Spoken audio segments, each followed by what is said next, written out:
তারপরে ঠিক তুমি বলছো এ সাধু ভালো, ও সাধু ভালো, সে সাধু ভালো, তাহলে সাধুরা যদি ভালো হবে, সাধুদের আখাড়ায় গিয়ে দেখুন ওরা কেন বলছে আমাদেরটা ভালো আর ওইটা খারাপ। আপনাকে ধরে দেখিয়ে দেবো, নিয়ে গিয়ে আমার সঙ্গে চলুন। তারা বলছে আমাদের আশ্রম একমাত্র অরিজিনাল পিওরিটি আশ্রম, বাকি অন্য কোনো জায়গায় এরকম পিওর পাবেন না। তাহলে তুই যদি সাধু হলি, সাধু হয়ে একটা সাধুর নিন্দে করতে পারিস? আমি দীনকৃষ্ণ ঠাকুর হয়ে যারা আমার সংসারী মানুষদের অন্ধকারের পথে ঠেলে দিচ্ছে তাদের বিরুদ্ধে আমি প্রতিবাদ করতে পারি না? একটু বিচার করবে যে আমি কেন পারবো না? যদি আমার সমাজের মানুষদের অন্ধকারে ঠেলে দেয় তাদের বিরুদ্ধে প্রতিবাদ করতে অবশ্যই পারি। আজকের যে লীলা আমি আপনাদের শোনাবো, সেই লীলার নাম হলো ধন্না সেট। ভালো করে খেয়াল করবেন, ধন্না সেট। এই যে লীলার মূল চরিত্র ধন্না সেট, ইনি একজন চাষা মানুষ, চাষাভুষো মানুষ, চাষ করতেন, একটা চাষির ছেলে। কিচ্ছু করা লাগেনি, কিভাবে ভগবান পেলেন আজকে তার প্রমাণ দেব। বাড়িটা কোথায়? বাড়িটা হলো রাজস্থান, টং জেলা। বাড়িটা হলো রাজস্থান টং জেলা। আর ধোবন কলা গ্রাম, এই গ্রামে জন্মগ্রহণ করেছে কে? ধন্না, ছোট ধন্না। বাবা মা জাট মানে পাঞ্জাবি, বাবা মা বাঙালি না, কিন্তু হিন্দুস্তানি না, তারা পাঞ্জাবি। আর পাঞ্জাবিরা কৃষ্ণ উপাসনা, রাধে উপাসনা, রাম উপাসনা এসবগুলো করে না। তারা কি করে? গুরু গ্রন্থ পাঠ করে।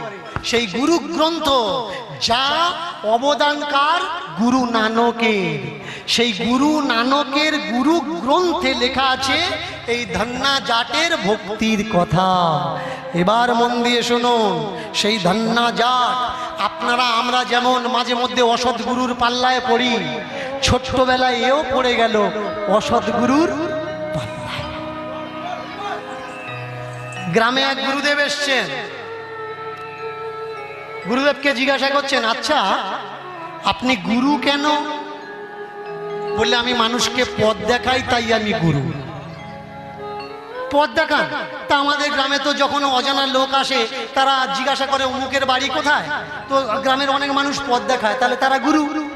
বলে আরে না, ও তো গ্রামের ভিতরে আসছে, যারা গ্রামের বাইরে যায় তাদের পথ যারা দেখায় তাদেরকে বলে গুরু। আচ্ছা আপনি যদি গুরু হলেন, তা আপনার দুটো হাত আছে, আমার দুটো হাত আছে, আপনার দুটো পা আছে, আমার দুটো পা আছে, তাহলে আপনি গুরু আমি গুরু নয় কেন? বললে শোন, যার মনে প্রশ্ন থাকে সে শিষ্য, আর সেই প্রশ্নের উত্তর যার মনে থাকে সে হচ্ছে গুরু।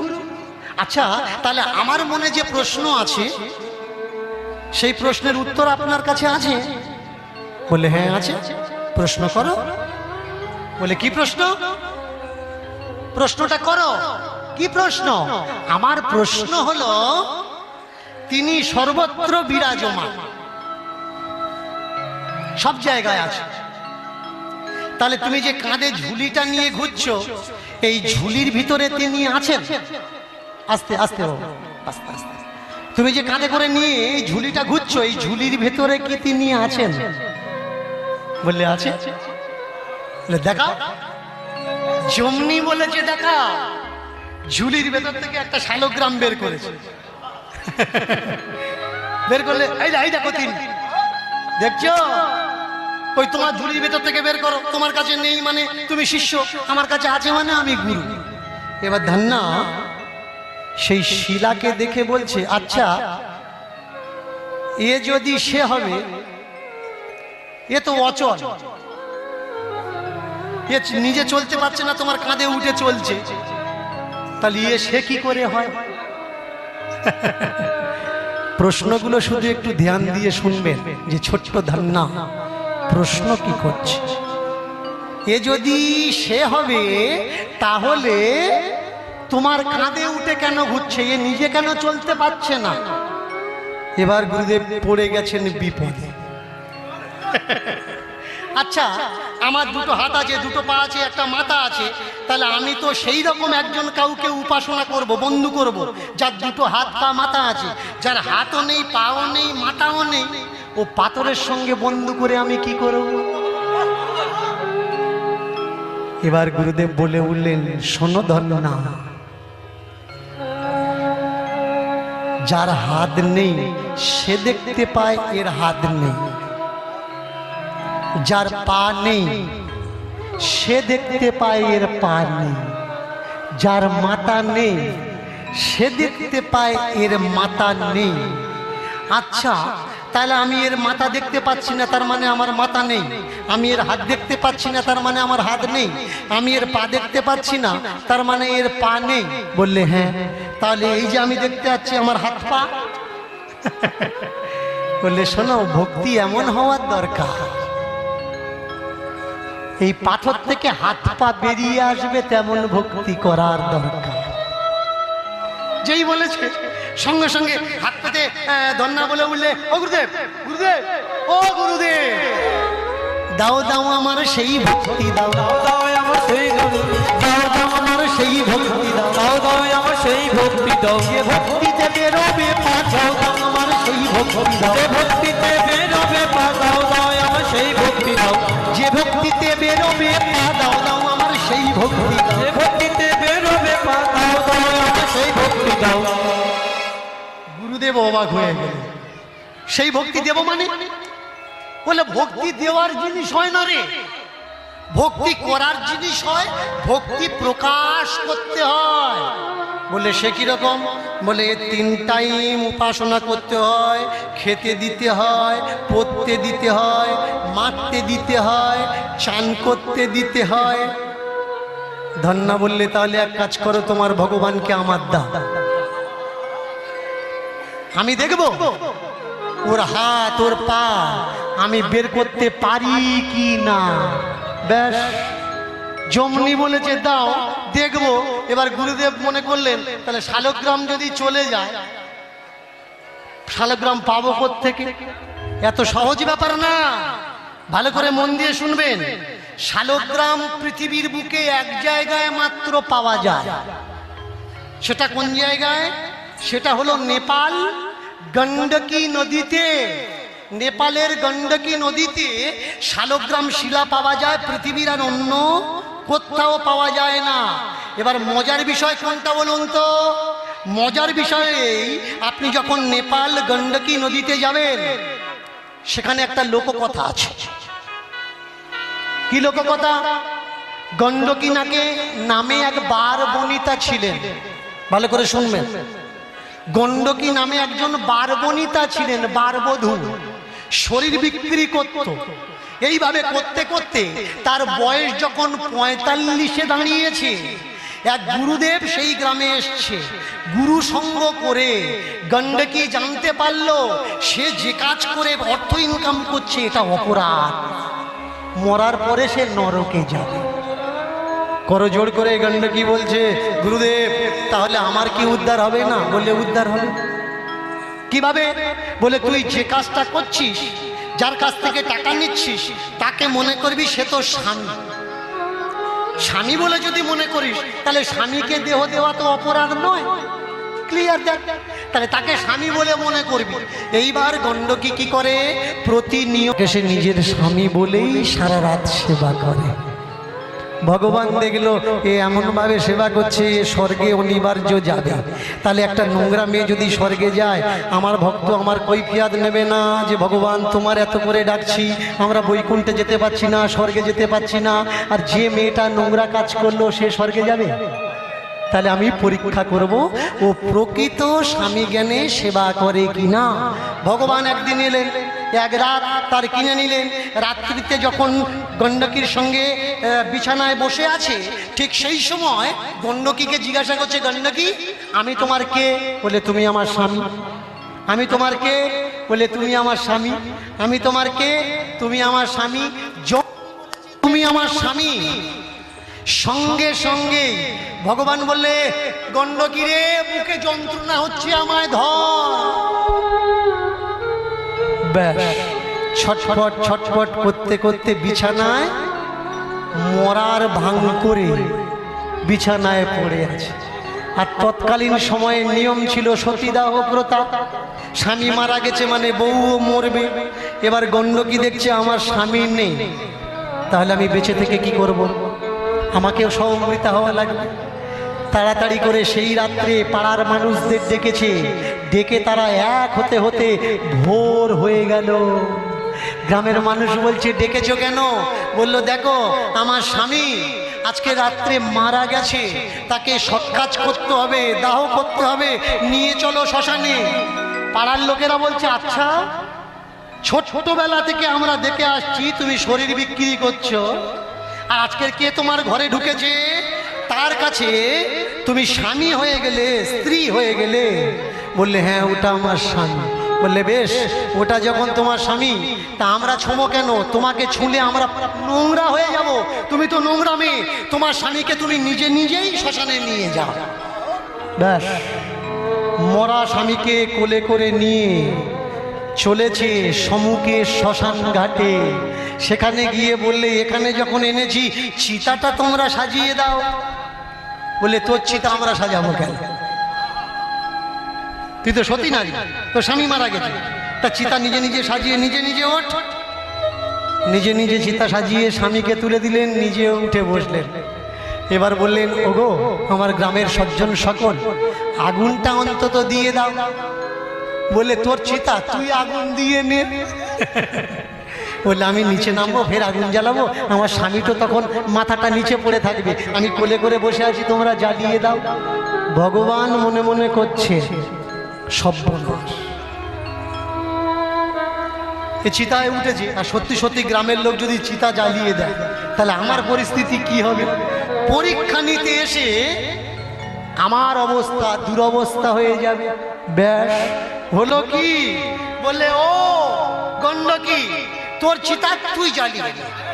চিতায় বসে বসে স্বামীর মাথাটা কোলের উপরে নিয়ে অগ্নি দেবতাকে বললেন ও হে অগ্নি দেবতা, এরা সবাই বলছে আমি নোংরা মেয়ে, আমি যদি সত্যি সতী নারী হয়ে থাকি আর এ যদি আমার স্বামী হয়ে থাকে, এক্ষুনি এই চিতায় আগুন জ্বলে উঠো।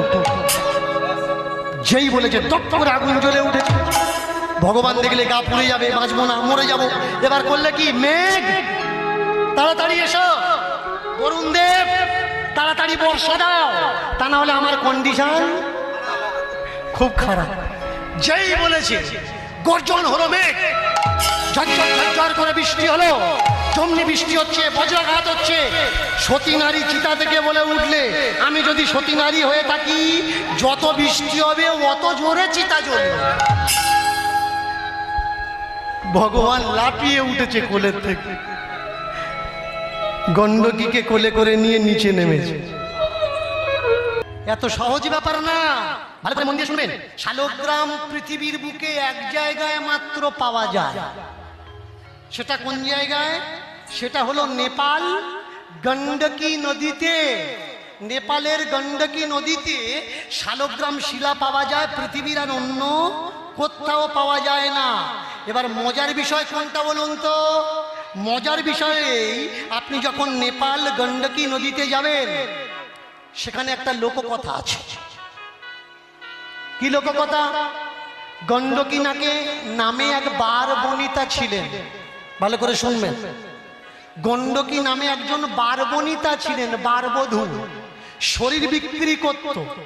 এইভাবে করতে করতে তার বয়স যখন 45-এ দাঁড়িয়েছে, এক গুরুদেব সেই গ্রামে এসছে। গুরু সঙ্গ করে গণ্ডকী জানতে পারলো সে যে কাজ করে অর্থ ইনকাম করছে এটা অপরাধ, মরার পরে সে নরকে যাবে। করজোড় করে গণ্ডকী বলছে গুরুদেব তাহলে আমার কি উদ্ধার হবে না? বলে উদ্ধার হবে। কিভাবে? বলে তুই যে কাজটা করছিস, যার কাছ থেকে টাকা নিচ্ছিস, তাকে মনে করবি সে তো স্বামী। স্বামী বলে যদি মনে করিস তাহলে স্বামীকে দেহ দেওয়া তো অপরাধ নয়। ক্লিয়ার? দেখ, তাহলে তাকে স্বামী বলে মনে করবি। এইবার গণ্ডকী কি করে? প্রতিনিয়ত প্রত্যেক দিন যে খরিদ্দার তার কাছে আসে তাকে সে নিজের স্বামী বলেই সারা রাত সেবা করে। ভগবান দেখলো এ এমনভাবে সেবা করছে এ স্বর্গে অনিবার্য যাবে। তাহলে একটা নোংরা মেয়ে যদি স্বর্গে যায়, আমার ভক্ত আমার কৈফিয়াত নেবে না যে ভগবান তোমার এত করে ডাকছি, আমরা বৈকুণ্ঠে যেতে পারছি না, স্বর্গে যেতে পারছি না, আর যে মেয়েটা নোংরা কাজ করলো সে স্বর্গে যাবে? তাহলে আমি পরীক্ষা করব ও প্রকৃত স্বামী জ্ঞানে সেবা করে কিনা। ভগবান একদিন এলেন, এক রাত তার কিনে নিলেন। রাত্রিতে যখন গণ্ডকীর সঙ্গে বিছানায় বসে আছে, ঠিক সেই সময় গণ্ডকীকে জিজ্ঞাসা করছে, গণ্ডকী আমি তোমার কে? বলে তুমি আমার স্বামী। আমি তোমার কে? বলে তুমি আমার স্বামী। আমি তোমার কে? তুমি আমার স্বামী। তুমি আমার স্বামী। সঙ্গে সঙ্গে ভগবান বললে, গণ্ডকী রে মুখে যন্ত্রণা হচ্ছে, আমায় ধর। ব্যাস, ছটফট ছটফট করতে করতে বিছানায় মরার ভান করে বিছানায় পড়ে আছে। আর তৎকালীন সময়ের নিয়ম ছিল সতীদাহ প্রথা। স্বামী মারা গেছে মানে বউও মরবে। এবার গণ্ডকী দেখছে আমার স্বামী নেই, তাহলে আমি বেঁচে থেকে কি করব? আমাকেও সহমৃতা হওয়া লাগবে। তাড়াতাড়ি করে সেই রাত্রে পাড়ার মানুষদের ডেকেছে, ডেকে তারা এক হতে হতে ভোর হয়ে গেল। গ্রামের মানুষ বলছে, ডেকেছো কেন? বলল, দেখো আমার স্বামী আজকে রাত্রে মারা গেছে, তাকে সৎকাজ করতে হবে, দাহ করতে হবে, নিয়ে চলো শ্মশানে। পাড়ার লোকেরা বলছে, আচ্ছা ছোটবেলা থেকে আমরা দেখে আসছি তুমি শরীর বিক্রি করছো, আর আজকের কে তোমার ঘরে ঢুকেছে তার কাছে তুমি স্বামী হয়ে গেলে, স্ত্রী হয়ে গেলে? বললে, হ্যাঁ ওটা আমার স্বামী। বললে, বেশ, ওটা যখন তোমার স্বামী, তা আমরা ছোঁবো কেন? তোমাকে ছুঁলে আমরা নোংরা হয়ে যাব। তুমি তো নোংরা মেয়ে, তোমার স্বামীকে তুমি নিজে নিজেই শ্মশানে নিয়ে যাও।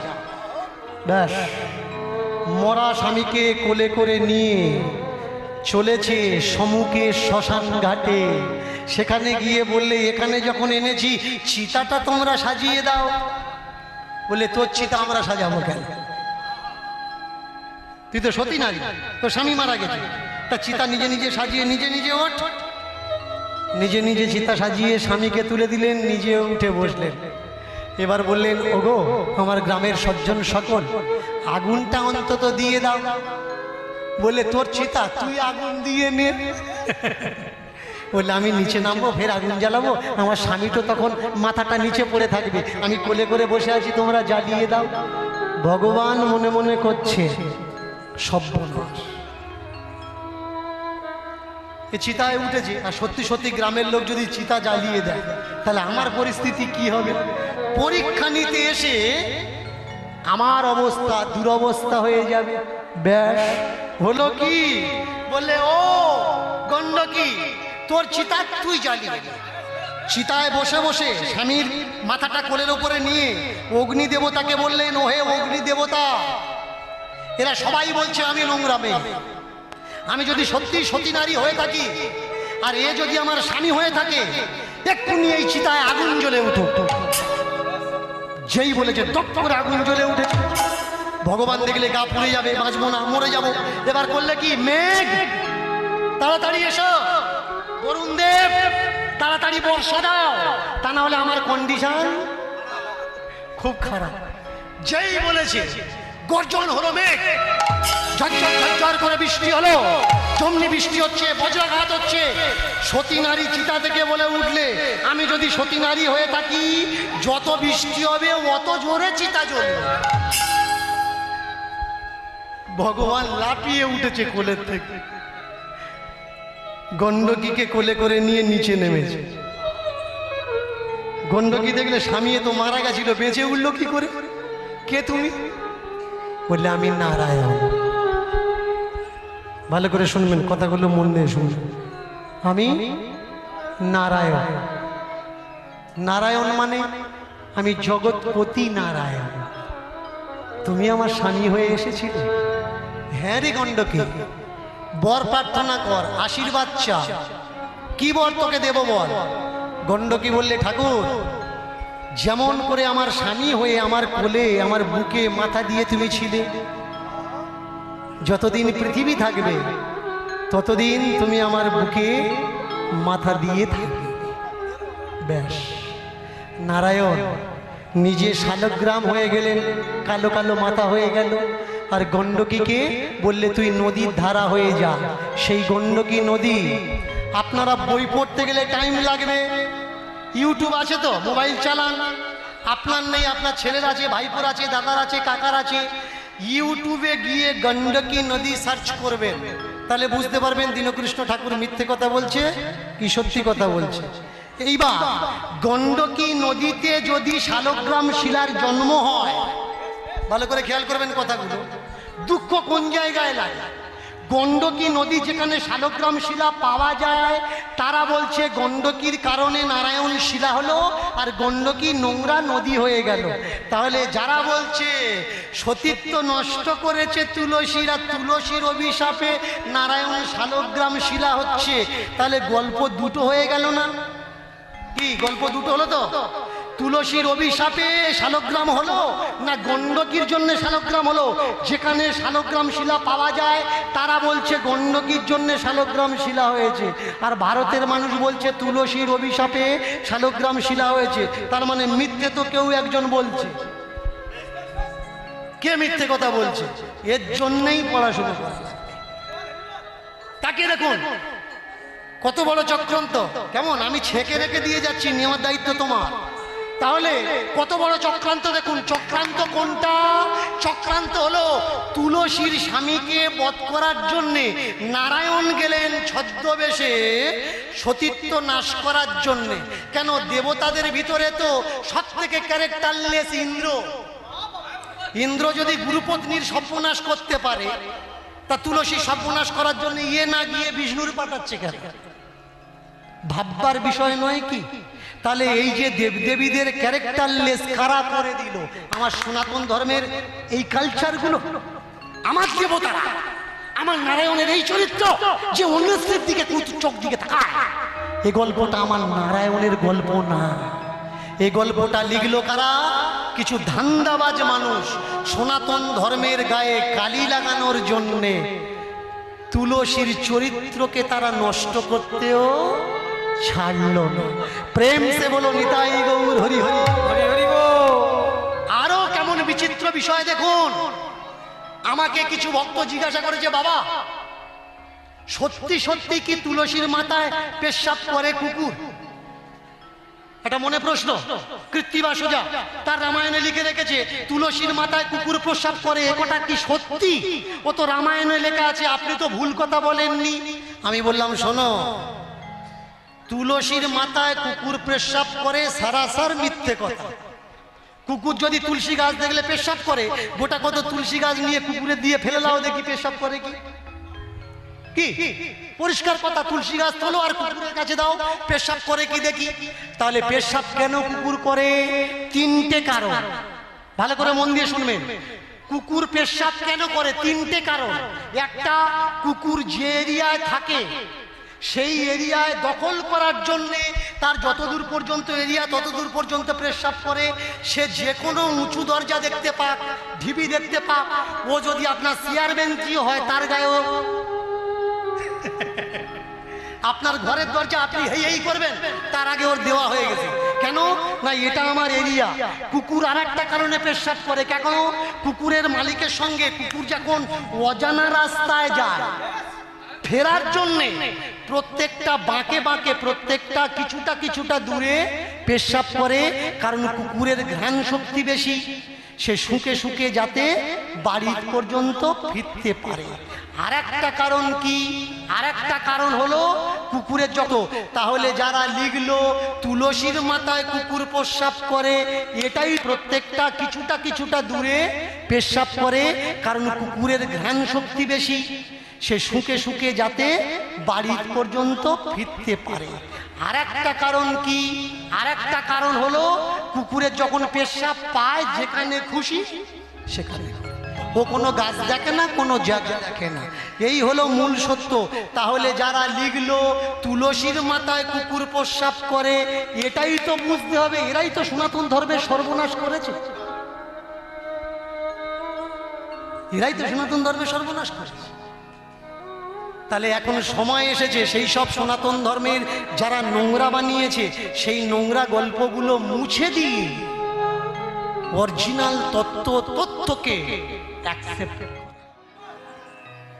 গ্রামে এক গুরুদেব এসছেন, গুরুদেবকে জিজ্ঞাসা করছেন, আচ্ছা আপনি গুরু কেন? বললে আমি মানুষকে পথ দেখাই তাই আমি গুরু। পথ দেখান? তা আমাদের গ্রামে তো যখন অজানা লোক আসে তারা জিজ্ঞাসা করে অমুকের বাড়ি কোথায়, তো গ্রামের অনেক মানুষ পথ দেখায়, তাহলে তারা গুরু? বলে আরে না, ও তো গ্রামের ভিতরে আসছে, যারা গ্রামের বাইরে যায় তাদের পথ যারা দেখায় তাদেরকে বলে গুরু। আচ্ছা আপনি যদি গুরু হলেন তা আপনার দুটো হাত আছে, আমার দুটো হাত আছে, আপনার দুটো পা আছে, আমার দুটো পা আছে,